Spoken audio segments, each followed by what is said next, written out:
Nahmaduhu wa nasta'inuhu wa nastaghfiruh wa na'udzu billahi min syururi anfusina min sayyiati a'malina man yahdihillahu fala mudilla lahu wa man yudlil fala hadiyalah. Asyhadu an la ilaha illallah wahdahu la syarikalah wa asyhadu anna Muhammadan abduhu wa rasuluhu alladzi la nabiyya wa rasula ba'da. Sallallahu wasallam alaihi wa ala alihi wa sahbihi wa man tabi'ahum bi ihsan, amma ba'd. Hadis-hadis yang akan kita bahas ini seputar adab interaksi perempuan dengan yang lainnya, termasuk adab interaksi perempuan dengan lawan jenis, laki dan perempuan, yang di dalam surat An-Nur itu beberapa diantaranya sudah dibahasnya. Termasuk ini hadis-hadis yang khusus terkait istri Nabi Shallallahu Alaihi Wasallam, di mana istri Nabi itu wajib memakai hijab.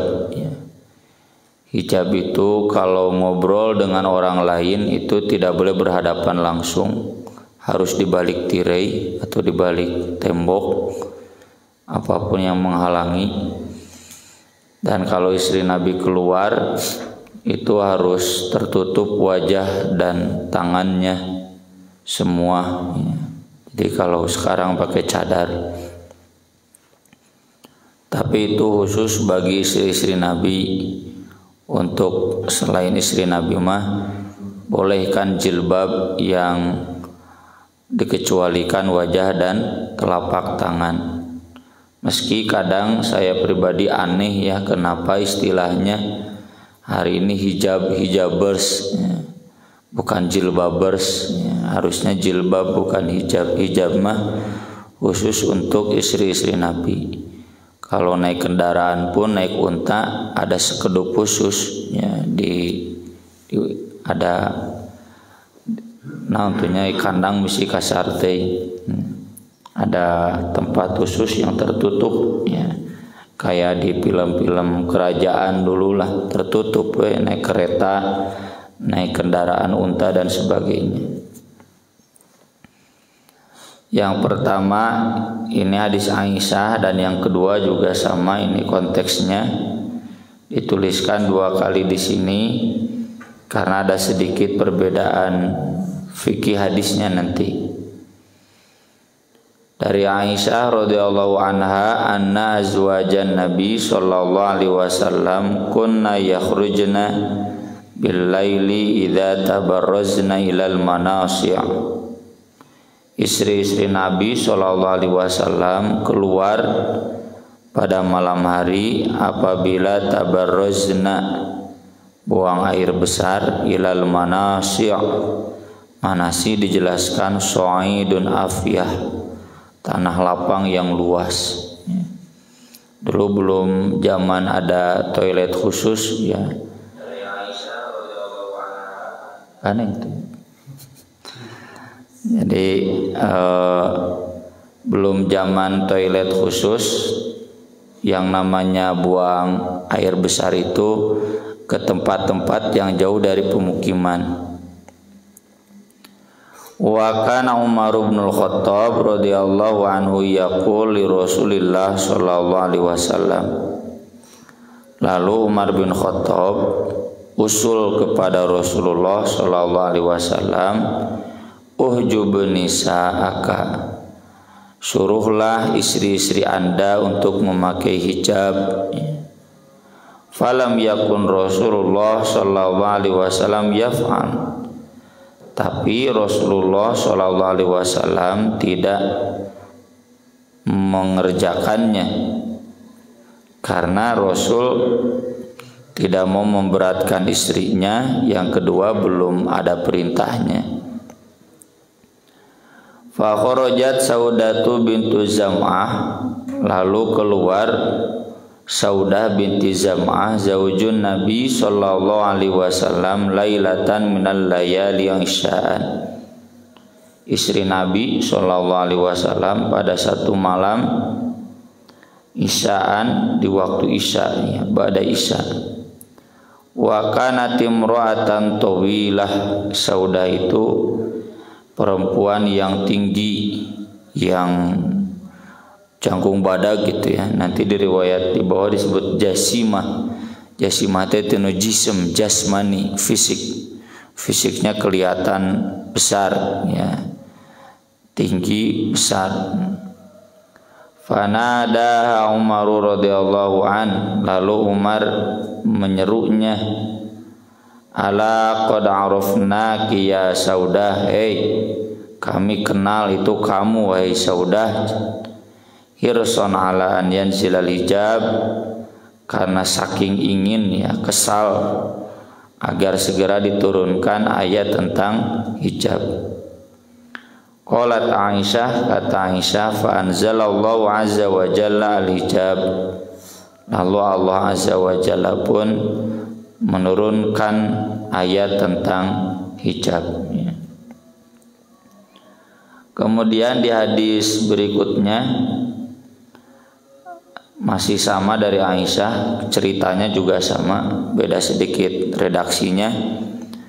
An Aisyah radhiyallahu anha qalat kharajat Saudatu radhiyallahu anha ba'da ma duriba alaina al-hijab. Saudah keluar sesudah diwajibkan bagi kami hijab. Kalau tadi mas sebelumnya, kalau ini sesudahnya.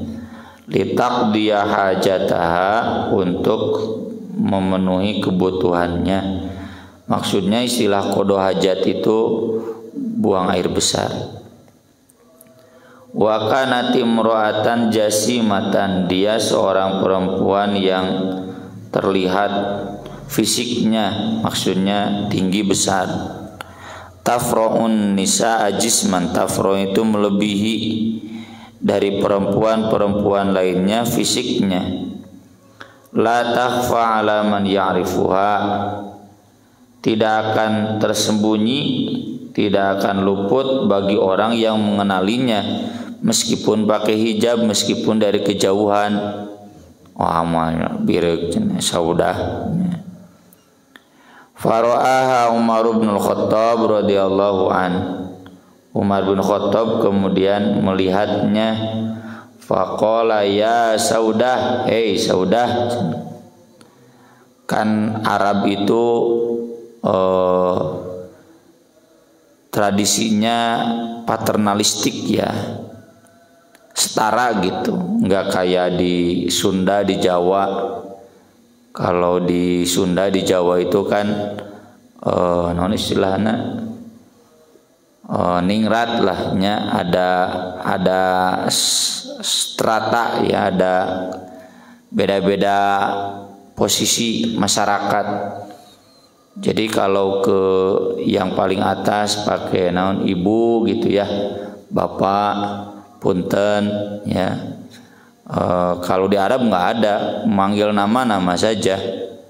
Hei Saudah, kalau kita kan sopan manggil istri ustad. Hei, misalkan ke ibu saya mujenah kan sopan ya. Bu ustad beren gitu.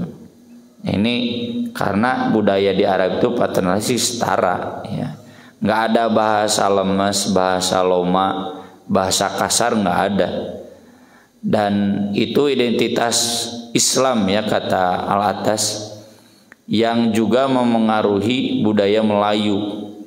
Budaya Melayu teh kalau di kita ya budaya Melayu, meren Padang sampai Betawi. Indonesia juga itu Islami ya, dari segi bahasa. Sok di Indonesia ya teh beda-beda bahasa. Bahasa kasaluhureun, kesetara, ke bawah kan sama aja. Bahasa Indonesia itu bahasa Islami ya. Kalau bahasa Sunda itu bahasa Hindu.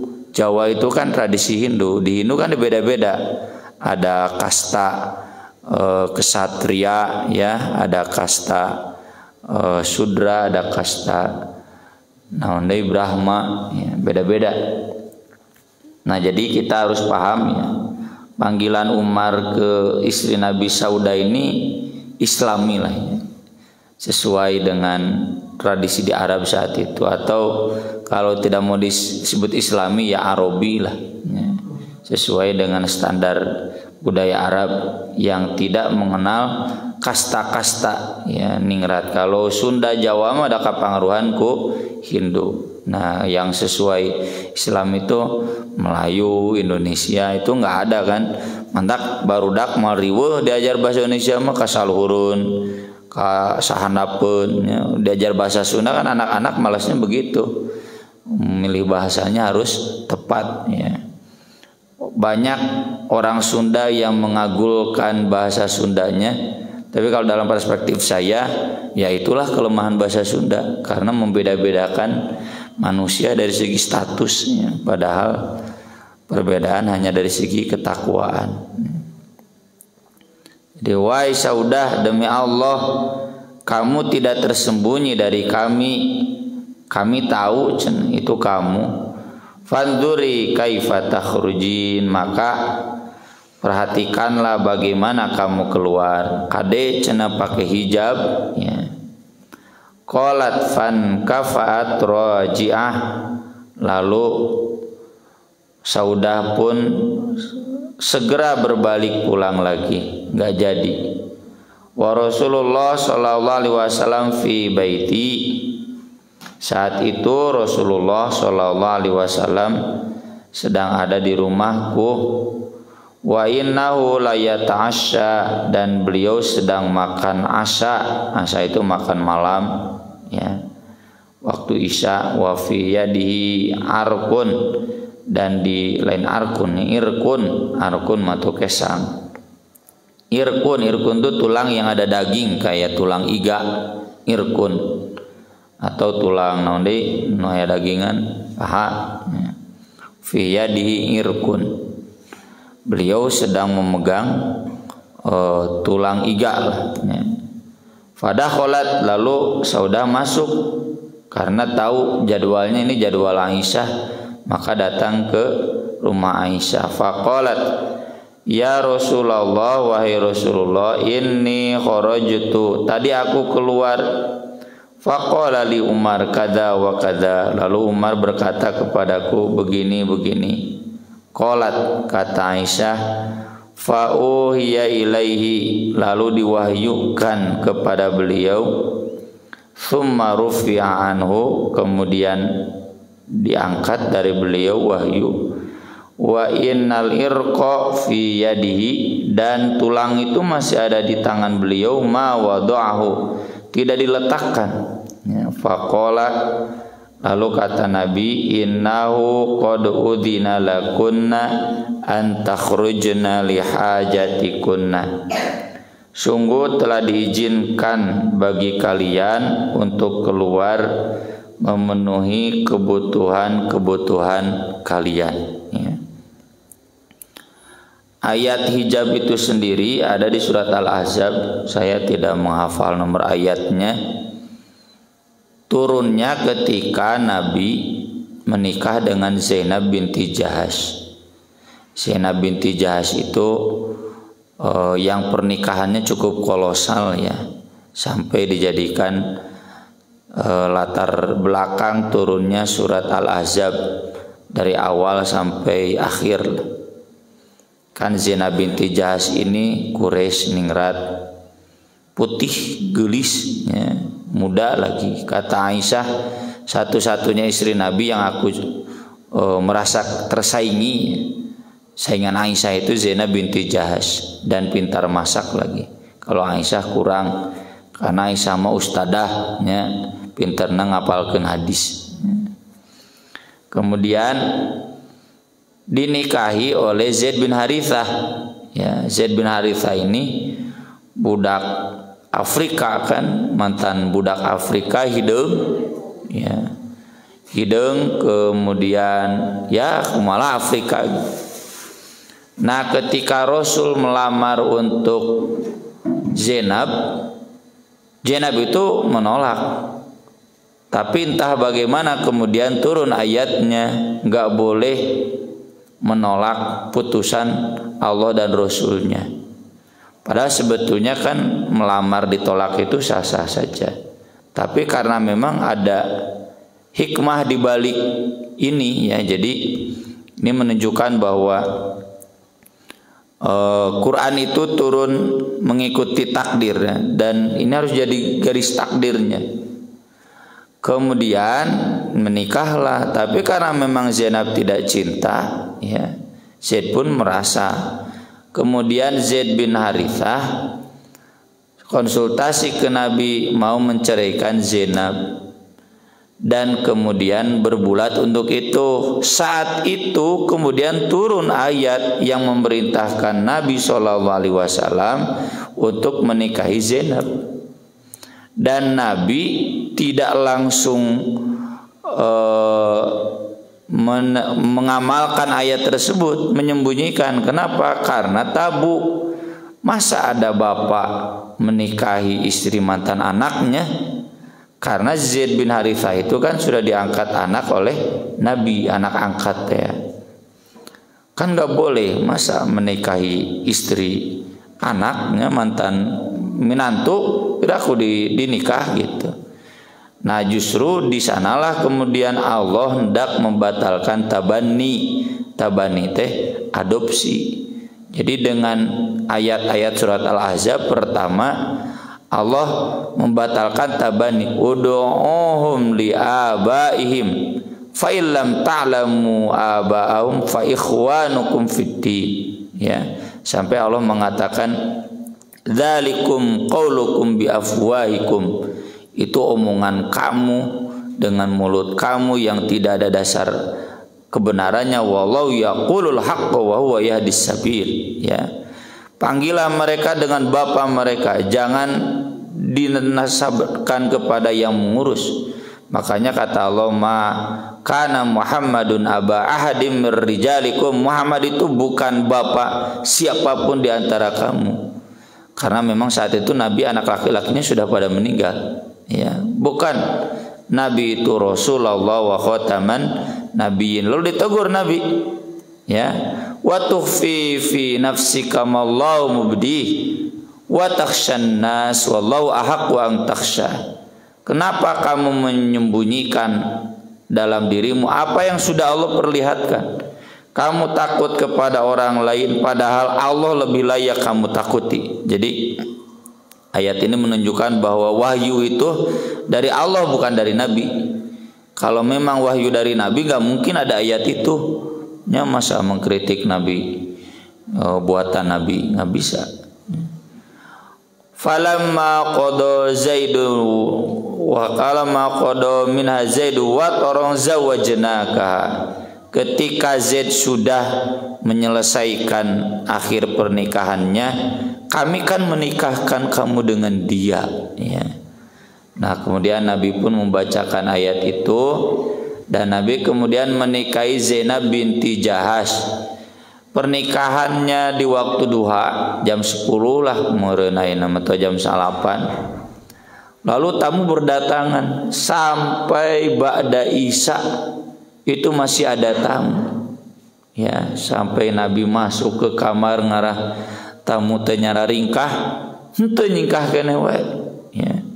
Maka turunlah ayatnya, ya ayuhan nabi ya ayyuhalladzina amanu la tadkhulu buyutan nabi illa an yu'dzana lakum. Nah ini kaitannya istidzan. Istidzan itu bertamu.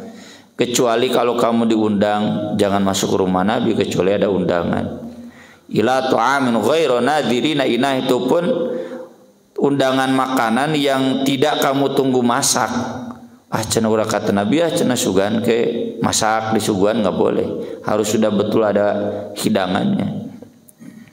Walakin idza du'aitum fadkhulu fa idza ta'imtum fantashiru. Kalau sudah selesai makan, udah pulang lagi. Wala musta'nisina li hadits.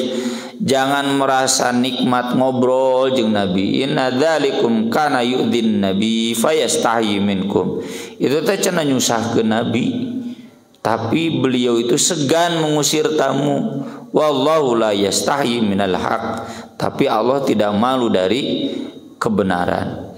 Wa idza sa'altumuhunna mata'an fas'aluhunna min wara'i hijab. Ya, jadi kaitannya dengan ayat-ayat tentang Zainab binti Jahsy. Dan kalau kalian mau meminta kepada istri Nabi, mintalah dari belakang hijab. Dalam riwayat lain Umar ngomong, ya, sesudah fakta demikian, Nabi kan yang masuk ke rumah Nabi itu banyak. Bahkan Nabi nggak bisa menolak, termasuk orang munafik juga bisa masuk ke rumah Nabi kan. Hadisnya dibahas kemarin di kajian Ahadi Al-Furqan, ya. Ketika ada tamu orang munafik, Nabi kan ngomong ke Aisyah, tuh cenah orang jahat. Tapi kemudian Nabi menerima tamu itu dengan baik sampai pulang. Kata Aisyah, Nabi cenah tadi nyebut orang jahat tapi Nabi santun. Ya memang begitu, dalam ada bertamu itu sajahat-jahat nage nya santun. Dari mana nanti jahat ka urang. Tapi itu jadi dalil boleh gibah. Kalau kita tahu itu orang jahat, sebutkan jahat. Ya nggak apa-apa. Jadi komen di Google, ya, komentar kan. Saya di Google kita diminta komentarnya tentang produk ini, tentang dokter ini, rumah sakit ini, sok we, nah teu naon teu gibah, untuk mengingatkan orang lain hati-hati, ya. Nah, itu menunjukkan yang bertamu ke Nabi itu banyak. Khawatir cenat nanti ketika Anda nggak ada, tamu itu masuk, ada apa-apa dengan istri Anda. Oleh karena itu jangan sampai istri Anda berinteraksi langsung dengan orang-orang yang, kan zaman Nabi ada orang kafir, banyak orang munafik, ya. Maka turunlah ayat hijab. Jadi kaitan ayat hijab ini untuk menyelamatkan istri Nabi. Termasuk nanti ada ayat berikutnya, waqarna fi buyutikunna wala tabarrajna tabarrujal jahiliyatil ula wa aqimnas shalah wa atinaz zakah wa ati'na Allah wa rasulah. Diamlah kalian istri-istri Nabi di rumah kalian, dirikanlah sholat, bayar zakat, taatlah kepada Allah dan Rasulnya, ya. Seterusnya kan innama yuridullahu liyudhiba ankum rijsa ahlal bait wa yutahhirukum tathira. Dan ayat-ayat berikutnya yang menjelaskan boleh istri-istri Nabi berinteraksi, tapi tetap yang wajibnya di rumah, ya. Wajib diam di rumah, nggak boleh keluar. Nah, Umar bin Khattab memahami dengan turunnya ayat hijab, istri Nabi nggak boleh keluar kecuali memakai hijab. Nah, maka dari itu turunlah ayat hijab, dan hadis ini sudah diamalkan oleh Saudah dan Umar, kemudian menegur kade cenah pakai hijab, ya. Saudah merasa sedikit tersinggung, seakan-akan dia nggak boleh keluar rumah oleh Umar bin Khattab. Kemudian dilaporkan ke Nabi, dan Nabi membacakan ayat-ayat yang tadi, ya, di surat Al-Ahzab. Lalu Nabi mengatakan silakan kalau ada keperluan boleh, ya, untuk keluar tapi tetap dengan memakai hijab. Nah, ini jadi sekali lagi untuk istri-istri Nabi pakai hijab itu wajib, dan ini nanti juga berlaku buat istri yang lain dalam hal boleh keluar rumah kalau memang ada keperluan. Contohnya nanti ada di hadis bab iddah, ya, di Bulughul Maram juga ada. Kan perempuan yang ditinggal mati suaminya itu yatarabbasna bi anfusihinna arba'ata asyhuri wa asyra, harus diam di rumah 4 bulan 10 hari. Lalu ada seorang sahabiah, sahabat perempuan yang ditinggal mati oleh suaminya, dia keluar mau memetik kurma. Kemudian ditegur oleh sahabat lain, kamu kan harus diam di rumah, kenapa keluar? Dia lalu datang ke Nabi. Nabi, kan suami saya gak meninggalkan makanan, gak meninggalkan nafkah yang cukup. Saya harus keluar rumah buat menafkahi saya dan anak-anak saya. termasuk metik kurma, menjual kurma kan, kurma teh urang kan beasnya dagangkeun bisa ya. Lalu kata Nabi Shallallahu Alaihi Wasallam, silakan untuk memenuhi kebutuhan kehidupan sehari-hari kamu boleh keluar rumah ya, asal nggak boleh itu PDKT ya, non PDKT pendekatan ya kepada calon suami baru. Makanya dijelaskan di ayat berikutnya, wala junaha alaikum fi ma'radtum bi min khitbatin nisa aw aqnantum fi anfusikum, dan seterusnya lah. Hatta yablughal kitabu ajala, nggak boleh, yang nggak boleh itu bobogohan deui gitu. Perempuan yang baru ditinggal mati suami atau yang masih dalam masa idah chat-chatan gitunya mun ayeuna mah